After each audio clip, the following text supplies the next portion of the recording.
So this time I'm exploring passive income for and by humanitarians, especially how are we investing our money in the way that it gets us the passive streams, at least, even if not active streams, so that we're not forced to be doing things that we don't want to, or at least it helps us not to panic in times like this, right? And therefore, I've been talking to a lot of my amazing clients about this, and one of them is Priya. Priya, thank you so much for being here again and discussing this topic. And with Priya, we thought of discussing, okay, how are we investing? And we have done this before, I think a year ago, if I'm not mistaken. And we wanted to a bit update on how that's going, and in terms of investments and also how the passive income coming together, whether it is for humanitarians who are wanting to stay in the sector or leaving, or they just want to have something on the side, or even Priya was telling me now that maybe even for humanitarians who no longer wish to work in the way that we used to in the past, right? So then how can we rely on our passive income and what could that look like? So, Priya, maybe a bit of an introduction for anyone who hasn't seen you before, and then we go into the topics. My name is Priya, and I have been a humanitarian worker until very recently. It's only last month that I ended that part of my work, and now I'm in the process of exploring a bunch of new things, and passive income being one of them. Which I have explored in the past as well, but I'm also moving more and more towards it. As Asal mentioned, I want to, I do want to set up uh, a few streams so that I don't necessarily have to be concerned about full time employment, is how I'm looking at it. Amazing.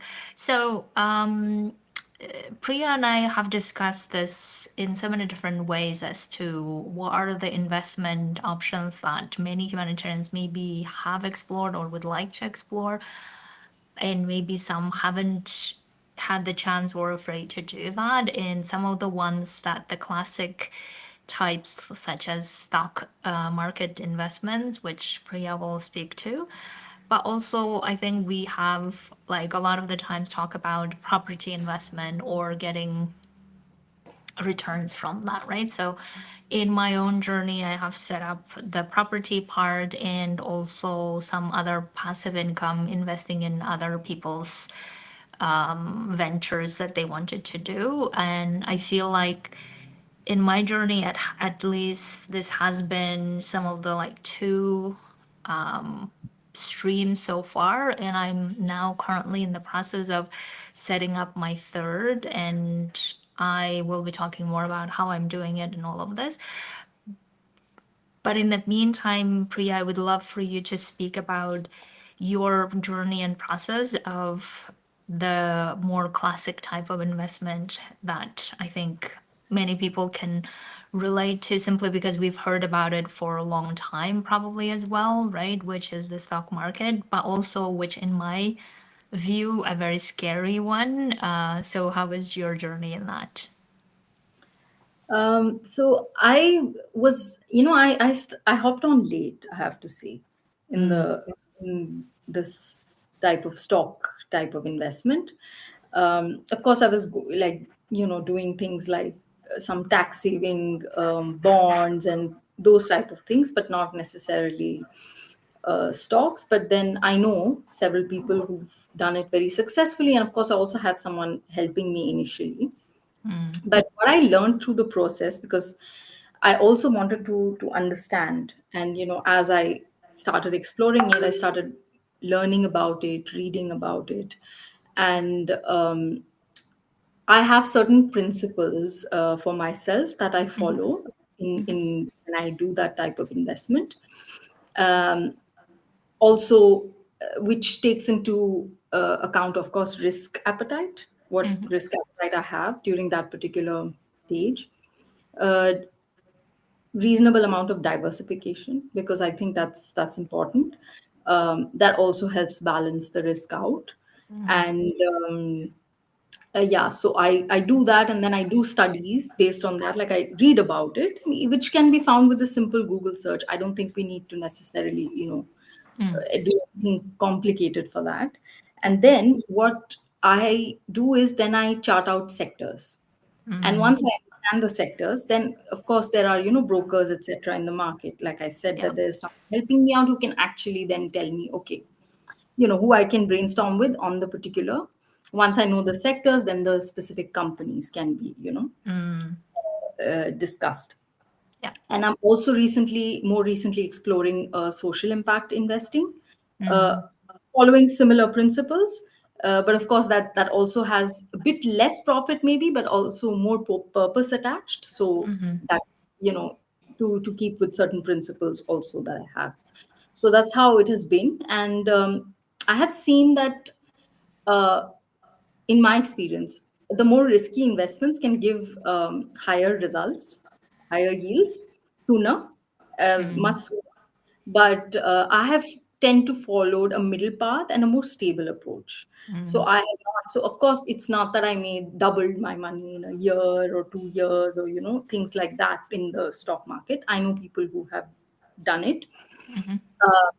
But I look for more longer term investments because I am of the opinion, at least from what I have uh, read and things like that, this frequent trading can actually it puts you at more risk, and at some point you may gain, but very easily may Mm. lose.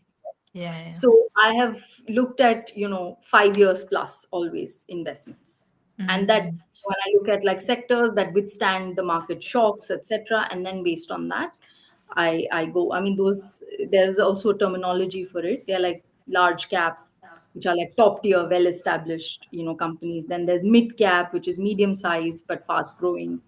Then there is uh, the small cap, which is the more risky one. So even if I have to do the more risky ones, because as I started understanding, I understood that okay, we can diversify, but I still tend to keep the larger percentage of what I want to invest in in the large cap, and then in Mm. the cap, and very little I do take some chances. Like recently I also did invest in a venture, and it worked out. Mm-hmm. So yeah, but I tend to do take that high risk type of investment even now, thinking that okay, if this is gone, or at Yeah. least it's partially gone, I should be okay with it. So Mm-hmm. that's nice. And whatever that amount that one thinks that they can afford. Yeah. So that's how I'm approaching it. Amazing. And Priya, in terms of like you mentioned something very useful, which is just researching on Google. Even if, let's say, you find a broker, how do you choose them? I mean, there must be many millions. What was your approach? Like, how did you decide to trust one person? So in my case, it's a person recommended by Okay. a family member. And Okay. I would also recommend that people, I'm sure everyone has a friend or a family member who Yeah. knows someone, and I would go with the recommended person always for Yeah. such a thing. But then at the same time, I would not forget to do my own research. Like I said, like I go with I do my basic analysis, and I understand my which sectors I'm more keen Mm. towards, and which type of. And then of course, because they study it in more detail, they can also advise you maybe this company, not this company, this Yeah. you know Yeah. so that part, yes, it helps to brainstorm with an expert. Yeah. And also, when you do your research, um, you will come to the person discussing these are the things I would like, and then they would tell you what they see as a possibility, and then you go and test it and then see what happens afterwards without blaming the other person. Oh, yes. Initially, yes. Like I did my research, and after I do my research, and of course, these worries were there more initially, but now, like, I have established a rapport, a system, and Yeah. it's been years that now I'm doing this, so it's fine. Yeah. Okay. Um, but yeah, but definitely that once you do your research, and then there is always a likelihood, a small likelihood that things may not pan out the way you thought of. But yes, of course, without blaming someone, it has to be, one has to be willing to take the, but usually, like I'm saying, Responsibility. if people are risk averse, then the best thing that I like, that's what I did. Look at the stable, because and then if you want to keep the money in for 5 years plus, eventually with the swings, things will average out. Mm, And this is what I mean, this is no, it's not like something I made up or rocket science, essentially, because this is what I hear a lot of how do I say, finance professionals advising and yeah. doing, and it has worked. And not Yeah. only for me, I've seen it work for several people.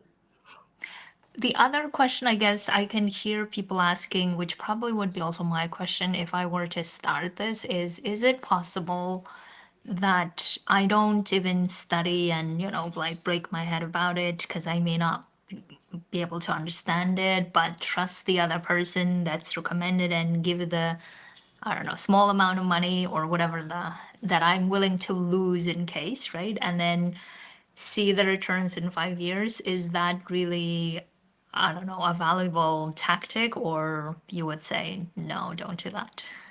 I think that again really comes down to your level of trust in the person you are, and then you're also your risk appetite. Like, are Yeah. you, if it's, it's a few $100 and you're just experimenting, you may be willing to do that.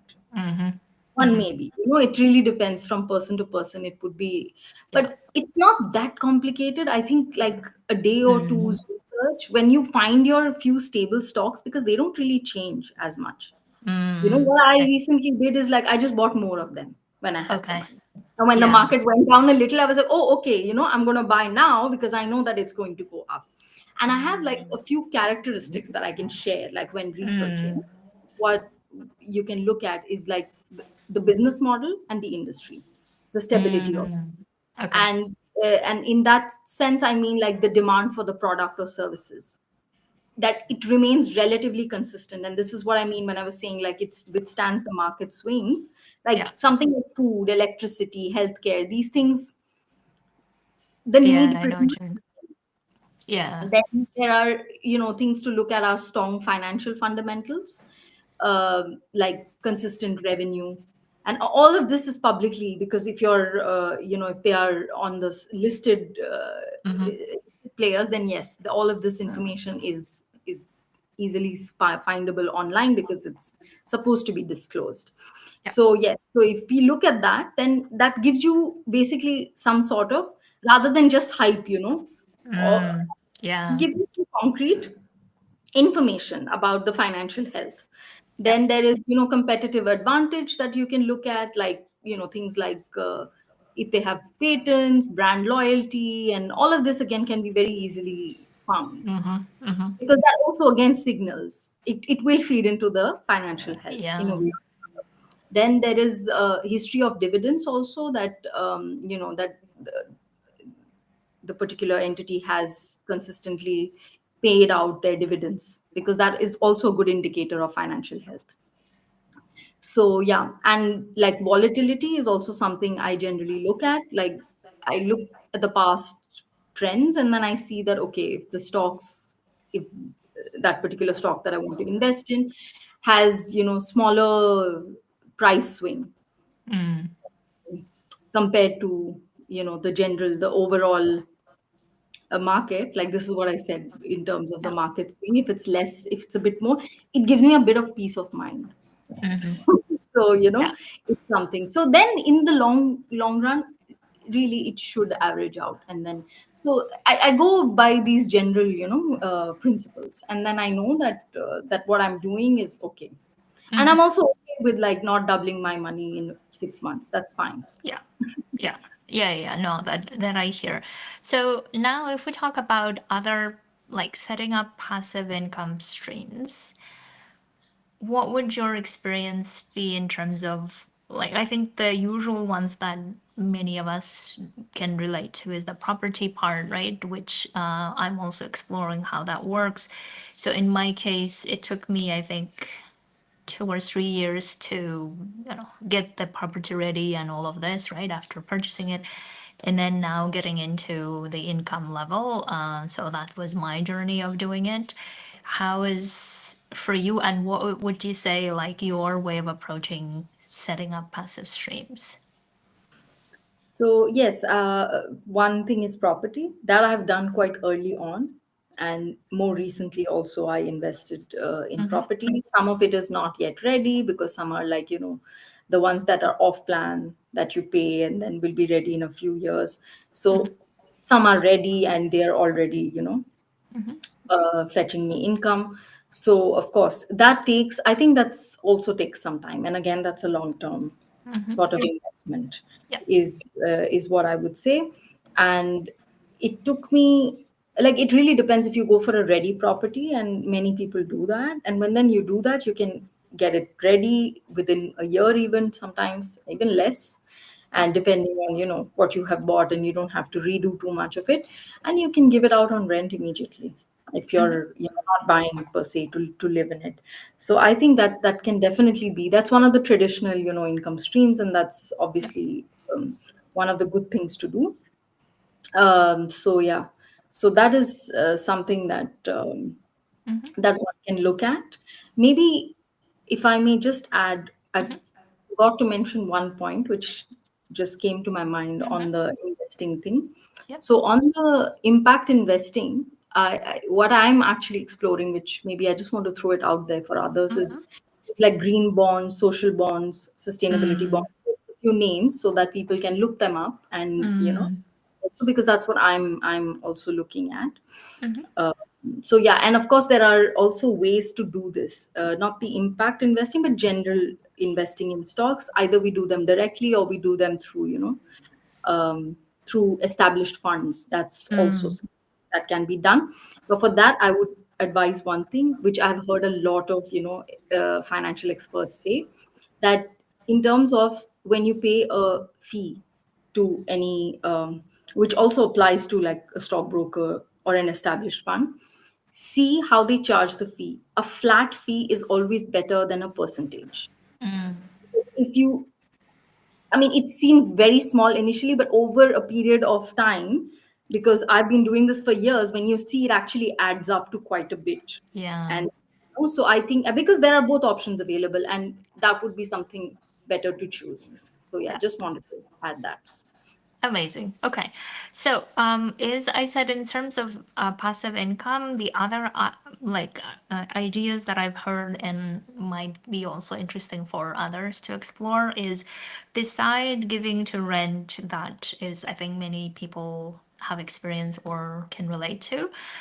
Buying an unfinished property and finishing it and selling it, right? Or in some ways, like selling properties, that apparently is another very interesting work if someone is having time and resources and wanting to do that. So, at least in my country, that seems to be currently one of the, I don't know, most used options, right?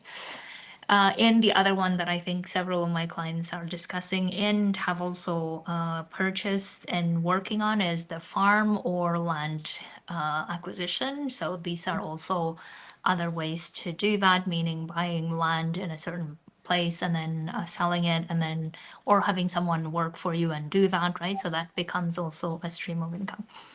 Okay, maybe the last point, Priya, that I think many of the, at least UN people, right, were discussing about pension and how and what we're doing with it, especially those of us who have received and decided not to keep it in the UN pension fund. What is your experience of it, if you'd like to share?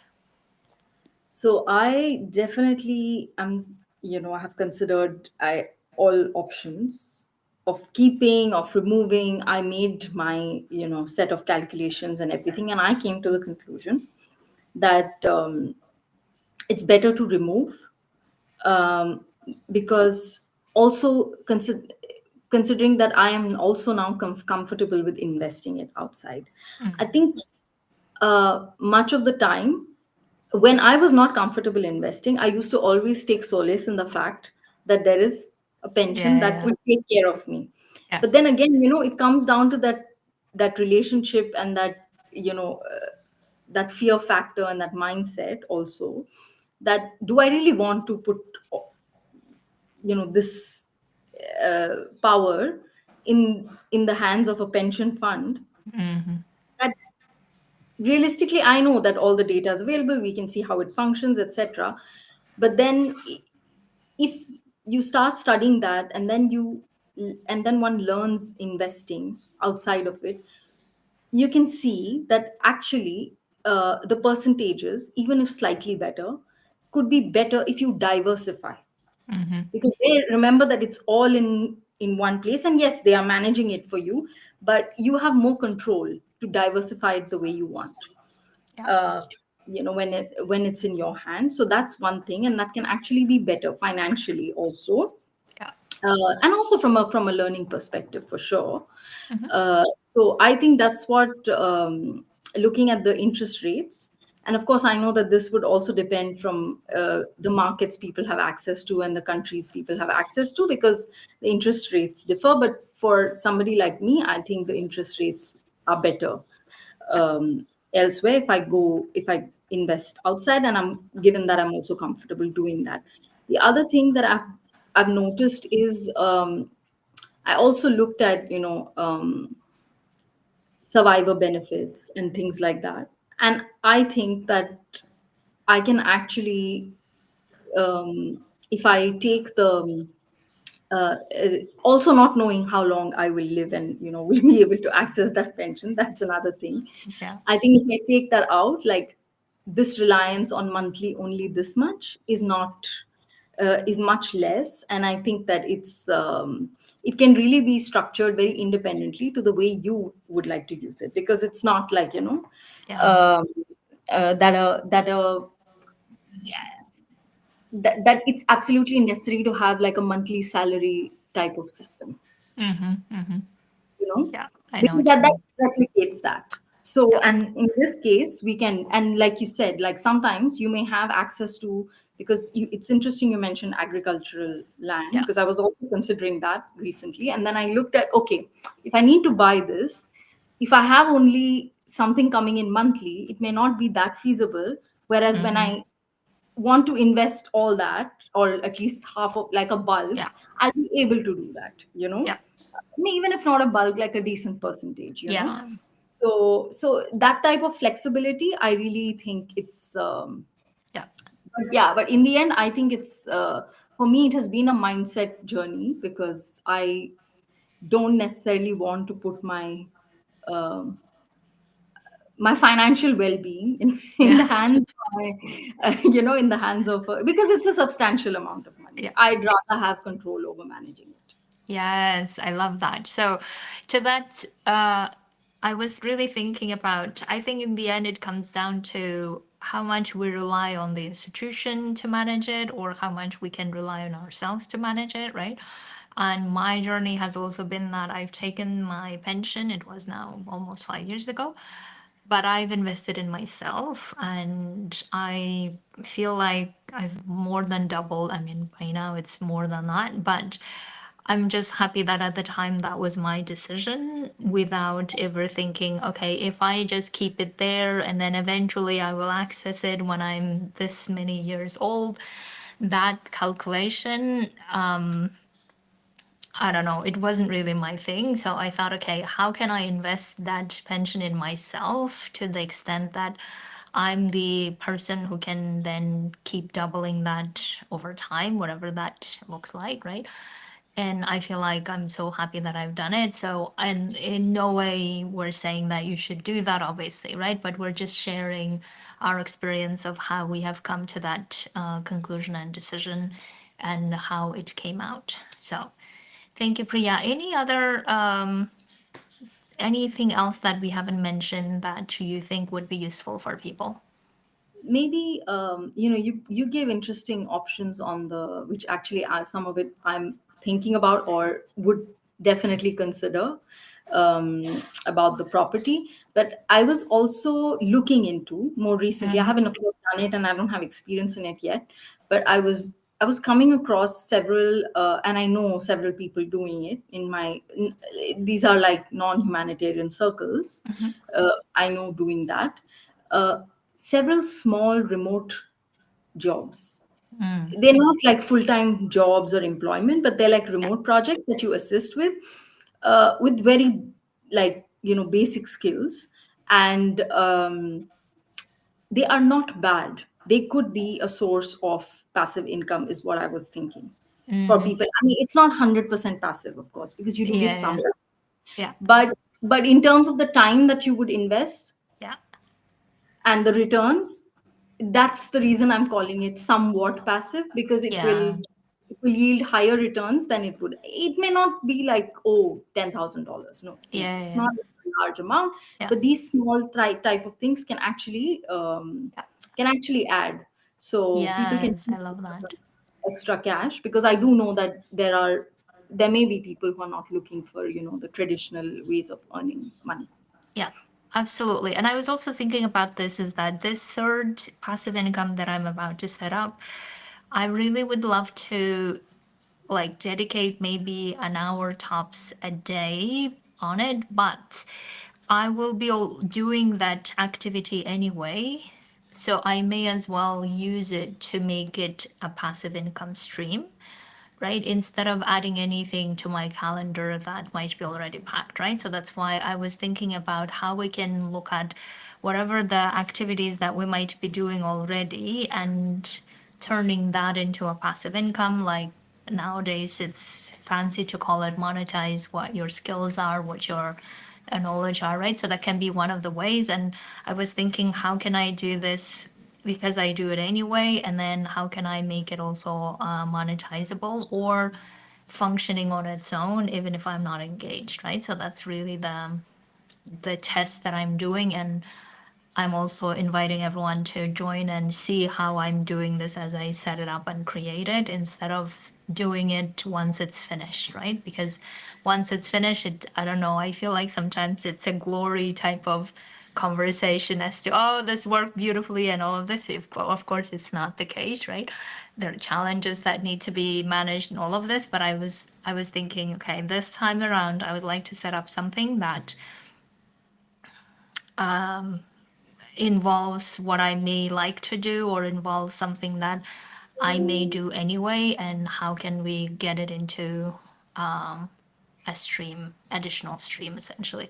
And of course, we're talking about small amounts, but maybe that will be helpful for some people because some of the clients that I talk to, they feel like even if I could make 2,000 per month, that would be great already, right? So for those type of, I think that could be an option.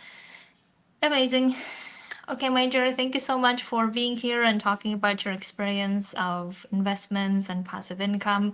I will be talking more about this because I feel like we need like real examples of people who are doing it and how they're doing it and how they're solving the challenges in the process. And also, Priya, I was thinking that maybe soon in the future we could also do some meetups where we really discuss the, I don't know, specific questions of people that they may have about, okay, I would like to do this, but here are my concerns, and then how we can support them in their journey. So that's, I think, the next level discussion. In the meantime, thank you so much, and thank you everyone for being here and listening and watching this. And if you would like to learn more, let Priya know, let me know, and yeah, we're happy to support in this process. Thank you.